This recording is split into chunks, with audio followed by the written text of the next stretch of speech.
जम्मू कश्मीर के पहलगाम में आतंक का वो साया जिसने एक नवविवाहित जोड़े का सपना लहूलुहान कर दिया। वो आंखें जो चमक रही थी उन सपनों से जो एक नई जिंदगी की शुरुआत का पैगाम लिए थी, अब उनिंदी है, सूनी है और सवालों से भरी है। विनय नरवाल और उनकी पत्नी ने कुछ दिन पहले ही 7 फेरे लिए थे। शादी की रौनक, रिसेप्शन की मुस्कानें और फिर पग फेरे की रस्मों के बाद उन्होंने सोचा था कुछ पल साथ बिताया जाए कश्मीर की वादियों में, मगर किसे पता था कि उनका हनीमून अब मातम में बदल जाएगा। मंगलवार को पहलगाम के बेसन में हुआ वो आतंकी हमला जिसने पूरे देश को झकझोर कर रख दिया। आतंकियों ने एक टूरिस्ट ग्रुप का निशाना बनाया। 27 निर्दोष लोग मारे गए, 17 से ज्यादा लोग घायल हैं और उन्हीं में शामिल था नेवी के लेफ्टिनेंट विनय नरवाल, हरियाणा के करनाल का बहादुर बेटा।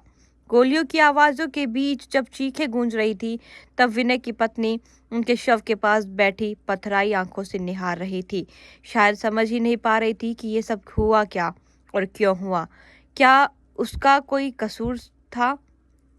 क्या उसका कसूर सिर्फ इतना था कि उसने सपने देखे थे, एक आम जीवन, एक खूबसूरत सफर। विनय के पिता, जिनकी आंखों में कभी बेटे की बारात का सपना था, अब उसी बेटे की लाश लेने पहलगाम पहुंचे हैं। गांव में सन्नाटा पसरा है, घर के दरवाजों पर खामोशी चीख रही है। गांव के लोग, देश के कोने कोने से उठ रही आवाजें अब एकजुट है। अब बहुत हुआ, आतंकियों को बख्शा नहीं जाएगा।